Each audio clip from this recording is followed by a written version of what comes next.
بسم اللہ الرحمن الرحیم۔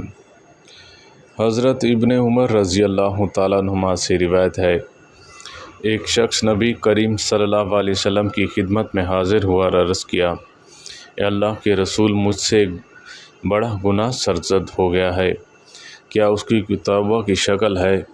آپ صلی اللہ علیہ وسلم نے فرمایا، تمہاری والدہ باحیات ہیں۔ دوسری روایت میں ہے اس طرح کے الفاظ ہیں کہ تمہارے والدین حیات ہیں؟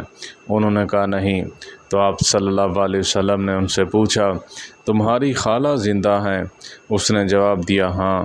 اس پر آپ صلی اللہ علیہ وسلم نے فرمایا، خالہ کے ساتھ اچھا برتاؤ کرو، اس سے تمہارے گناہوں کا کفارہ ہو جائے گا۔ اللہ تعالی ہم سب کو عمل کی توفیق عطا فرمائے۔ وآخر دعوانا ان الحمد للہ رب العالمین۔